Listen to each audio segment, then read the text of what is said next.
I came home on Friday evening thinking that after a hard week of flying, I would be able to spend time with my lovely wife. Our three more or less independent children live separately, and we have been married for 22 years. Maybe we could go somewhere and have a pleasant evening. My name is David Collins, a polite mechanic and chief of the arrival and departure crew, working the day shift after 25 years of working different shifts. My wife, Judith Collins, was a senior nurse at Central Hospital, also working the day shift, dealing with labor and delivery. We both earn good money, I a little more than she does, thanks to the union, but we comfortably belong to the upper middle class. I drove the pickup into the garage to its usual spot and closed the gate. If we were going to have a good time, it would be in her Lincoln Navigator. If it was a country western night, my F-250 would be ready. The night would be my wife's choice, isn't it always? In any case, it didn't bother me. If Mama's happy, Papa's thrilled. I entered the kitchen from the garage and checked the mail on the kitchen table. I heard a noise upstairs, followed by the sound of footsteps descending the stairs. My attractive 42-year-old wife walked into the living room in a short robe, which never failed to rejoice me when she wore it. "Oh," she exclaimed, "you're early. I didn't expect you for another hour or so." I looked at my watch and realized that I was indeed early, but not that early. "What's going on? Where are we going?" "Well, I'm leaving. I don't know what you're doing." "Okay, my weekend plans just went down the drain." "What do you mean? You're leaving? Where and with whom?" Her gaze fell on the small bag at the end of the sofa. I have a date with William Stratmore. It's for the weekend. I'll be home Sunday evening, and we can talk about it then." What the hell did she just say? I thought. I need to finish packing. She turned and ran upstairs, and I heard the door slam. There's no way in hell you're going to do that, I told myself. My first thought was that I needed backup. I took out my cell phone and dialed my daughter's number. I wasn't going to turn into the bad guy because of what my wife said. "Hi, Daddy. What's up?" she answered cheerfully. I grabbed my wife's bag and dumped the contents on the coffee table. "I need you to come here immediately. Your mother hurt her head, and we need to help her. I need to go." "Dad? Dad?" I heard as I hung up. My son received the same message with an addition. "Call your brother and tell him to get here. Fast." "Dad, what the hell?" But I had already ended the call. Next, I quickly dialed her parents and told them the same thing. They were just as confused, and there were a few shouts as I hung up.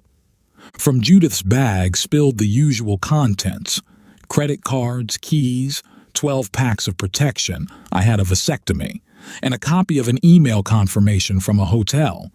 Room 703 to 710. Like hell, I thought. William Stratmore was one of the pediatric surgeons at her work. Over the last 5 years, I had met him several times at the hospital Christmas party, and this guy was slippery, and that was the best I could say about him. His wife was stunningly beautiful, but I got the impression that she had problems with him. I confiscated the credit cards and car keys. Then I took the email and put it in my pocket, just in case. I took out my mobile phone and opened it. Her code was our anniversary date. Security. Ha. She was still busy upstairs, so I pulled out her emergency contact list from work and found this nice doctor. His mobile number wasn't needed, but his home number could help. I dialed it, and after 2 rings, someone answered. "Oh dear, I was expecting your call, though I don't recognize this number. Is everything all right? Is this Mrs. Stratmore?" "Yes. Who is this?" "This is David Collins. My wife is the head nurse at the hospital where your husband works. I don't know if you remember me." "Yes, Dave, I remember. My husband and I were talking about you and your wife a couple of days ago. I was expecting a call from William when you called. What can I do for you?" "So, your husband isn't home?" "No. He's in Boston at a surgical conference. Is everything all right?" Listen, Mrs. Stratmore, I don't know how to say this, but I don't think he's there. I just had a fight with my wife, and she told me she's going to spend the weekend with him at a hotel until Sunday evening. What? What are you talking about? I think we are both being lied to. I have an email confirmation for the rental of 7 adjoining rooms on the 7th floor from today until Monday. I've saved your number, Mr. Collins. Let me get back to you. I had enough of this crap. I looked at the emergency contact list and found the number for Corinne Adams, the head of the hospital's health department. I knew her. She and my wife were good friends. I also knew her husband, who was a detective sergeant. I dialed her number. She answered almost immediately. Hello? Who is this? Corinne, this is David Collins, Judith's husband. I heard a muffled, "Oh, damn." Yes, Dave. What can I do for you? She was definitely scared. I think there are some inappropriate things happening between Dr. Stratmore and my wife, and I want this to be investigated and stopped. Sorry, Dave, I can't talk right now. I have to go. Click. Wow, that was strange. Almost immediately, Judith's mobile phone rang. On the 3rd ring, feeling my stomach churn, I answered the call. Before I could say anything, the caller started. Judith, he knows. He knows everything. What did you tell him? And that's when I cut in. Not everything, Corinne, but I'm gradually finding out. The sharp gasp on the other end of the line was very telling. Goodbye! Click. I immediately found her home phone number and dialed it. 4 rings, and a man answered. Listen, I don't want to update my cable service. Jerry, it sounds like you've had a bad day. Who is this? Dave Collins, Judith's husband. Yeah, nothing but sales calls and spam. What's up, Dave? Is Corinne home? No. I'm babysitting the kids this weekend. Corinne is on a team-building retreat sponsored by the hospital in Philadelphia. Why do you ask? I took a deep breath and told him everything I had learned and suspected. And I suspect that it's not just the 3 of them involved. 7 hotel rooms. Silence filled the other end of the line. Are you thinking what I'm thinking? I don't know what I'm thinking, but I know one thing.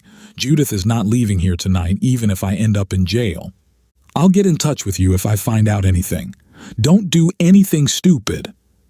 Jerry was a cop, and I could hear the wheels turning in his head.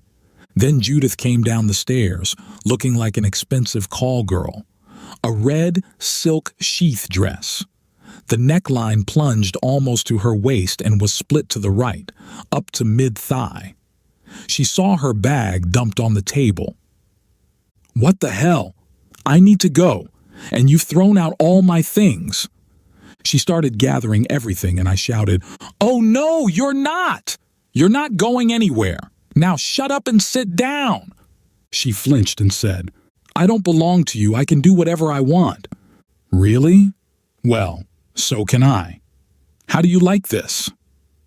I reached out and grabbed the deep neckline of her dress, tearing it downwards. Suddenly, she was practically naked, standing there in an open-cup bra, a French lace garter belt, and smoky gray seamed stockings. She screamed and wailed, My dress! No, crap, it's not your dress. I bought it for our 25th wedding anniversary, along with most of the lingerie you're wearing.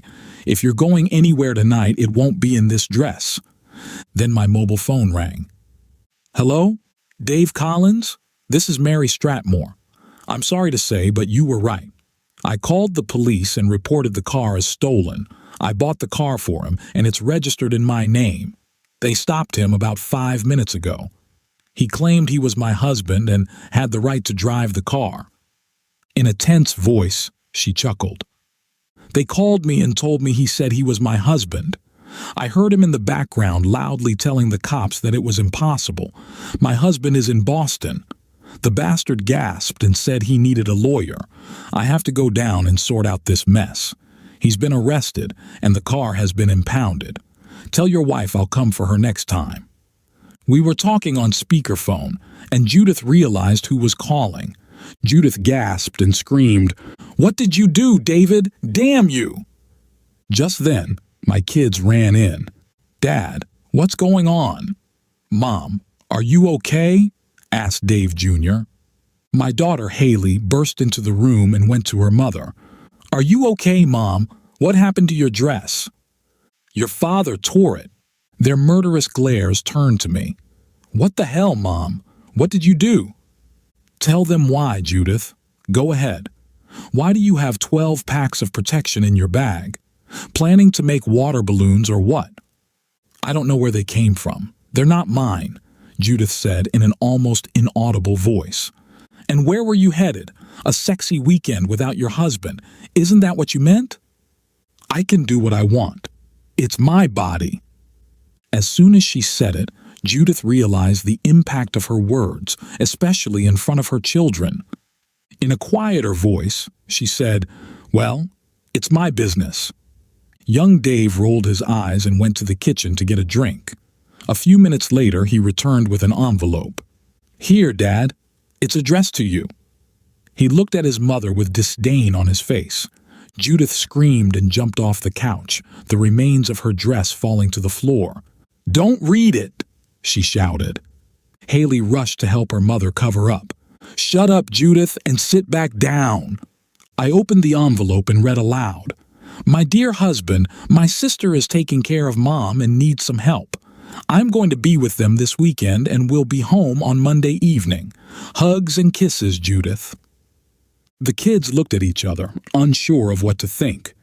I realized she had written the note before facing me. Her confusion and panic would be her downfall. Then, as if fate was munching on popcorn and watching this show, the doorbell rang, and before Michael could open it, Judith's mother and father burst in. "Judith, are you all right?" her mother asked. Her father roared, "What is going on here?" Judith fainted. "Hi, Mom and Dad. Welcome to the shitstorm central. Your daughter has just managed to destroy our marriage and probably ruin her own life and career," I seethed. Her mother and my daughter tried to revive Judith while her father slowly boiled with anger. I filled them in on what had happened, and the atmosphere grew colder and colder. Around this time, Judith came to and looked around. In a hysterical state, she begged her mother for help. "Help? You need help? How about calling your sister for help? You were supposed to help her with your mother. Maybe she can return the favor." With those words, I handed the note to her father and dialed her sister's number. As he read it aloud, the phone was answered. "Hello? Is this David?" "Yes, Mavis. How are you? How is Mom doing? Is she okay?" "Oh, yes, she's fine. Judith has been a great help. I don't know what I would do without her." "Can I speak to her, please?" "Oh, well, she's busy right now. How about I ask her to call you back in a bit?" Her mother grabbed the phone and growled at her other daughter. "There's no need for that, you smug little brat." "Mom?" Mavis screamed in hysterics. Judith couldn't take it anymore and collapsed to the floor again. Now she was almost completely exposed in front of her children and parents. "Don't bother checking on my health, Mavis." She ended the call amid her other daughter's muffled cries. Around this time, my phone rang again. "David, it's Jerry. You were right. I got a search warrant for the 7 hotel rooms. We conducted a search based on the missing persons warrant I issued under oath and found 12 more people, including my wife. 3 male doctors, 4 female doctors, 4 nurses, and another woman from the HR team. And my wife. I'm really sorry, Dave. Truly sorry." "Me too, Jerry. But it is what it is. Thank you." I turned to my soon-to-be ex-wife. "Go upstairs and put on something decent and get out of my house." She lifted her whining self into a standing position and turned to go upstairs. Then she stopped and said, "Please, don't throw me out like this." "Oh, you mean the way you destroyed our marriage with your 'it's my body, I'll do what I want' nonsense? I've been tempted many times. I could have slept with the young waitress at the diner where we usually had coffee after the night shift. I could have gotten involved with the woman at the Lincoln dealership where we bought the car. Damn it, even your own sister came on to me. But I was in love with you, crap, and this is the thanks I get. Get out of my life, scum. She completely lost her composure, turned and ran upstairs, losing a high-heeled shoe along the way. Silence fell over the living room. Then my daughter said, "I'll go and make sure she doesn't do anything stupid, Dad." Judith came downstairs about 30 minutes later with a suitcase, dressed in jeans and a hoodie. Her makeup and hair were a disaster. My older son stopped her at the door. "Don't worry, Mom. Adrian and I will plan the wedding so it doesn't interfere with any of your sex parties. Not that you're invited. Maybe Dad can bring his new girlfriend." Adrian was Dave's serious girlfriend, but we didn't know how serious. Now we did. Completely lost, Judith stopped at the front door. Her mother walked her out. Her father turned to me. "Is there any way to get through this? She clearly needs help, but it seems nothing happened. She can discuss it with my lawyer. Remember, son, she loves you." I looked him straight in the eye and said, "Funny way of showing it." The funny thing was that they were all spewing the same crap. Adults, all consenting, doing nothing wrong, until they got caught. It then came out that the good doctor had used a company, hospital credit card to rent the rooms and pay for the drinks and food for the weekend party.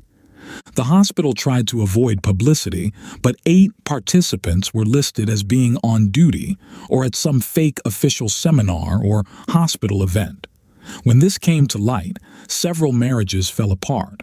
This wasn't the first party, but it was definitely the last. I filed for divorce. I loved her more than my luggage, as they say in the movies. So I let it drag on while she attended counseling. The kids stayed by my side and saw that at least I was making an effort. But it hurt so much, and it hit like a bolt out of the blue. How could I have been so blind? The airline was sympathetic, and I received an extended sick leave.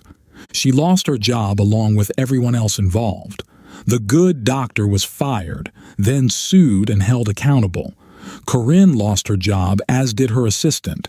There was a severe shortage of nurses, and several physician positions opened up. My wife was the latest recruit of the sex club, as they were always looking for fresh meat. They had noticed her quite a while ago, and Corinne worked on her, saying she owed it to herself that it would be a lot of fun, that I would never find out, and that many husbands enjoy their wives sleeping with other men. It took 6 months, but eventually they convinced her. It took over a year, but I loved her and couldn't live without her. The old question, would you be better off with her in your life or without her? I watched her like a hawk. I constantly bombarded her with questions about whether everything was okay with us or not. She reported back, and I listened closely. It got to the point where it drove her crazy. But by listening to her therapist, her parents, and our children, she understood that I was making incredible efforts. And she loved me. God, I believed her. I sued the hospital and Dr. Stratmore. I had to get in line behind his wife's divorce suit, but I beat out other affected parties. Together, we cleaned him out. The hospital didn't fare much better. My children and I settled out of court for a 6-figure sum in a sealed agreement. The other plaintiffs received a total of 7 figures in sealed settlements. My sister-in-law wasn't welcome anywhere. I don't know if her parents still talk to her. Was I lucky with the outcome, with how everything turned out? The fact that, at the right time, my mind was firing on all 8 cylinders, and the support from my children and my friends. I didn't think I took my marriage for granted, but maybe I did. No more. It took over a year, but we made it back, and our sex life is incredibly satisfying. Sometimes she cries in postcoital bliss and apologizes for all the pain she caused. But it's gradually getting better. And as I said, I love her. But don't think I'm a pushover. About 8 months after this hellish storm, I ran into the doctor coming out of the gym. I beat the living crap out of him, breaking 3 of his fingers and crushing one of his assets. His good looks are gone. Luckily for me, I had a cop with me at the time. Hey. So, life goes on. Yes, I know. Very tasteless. Brutal. Don't mess with my wife and I'll remain meek.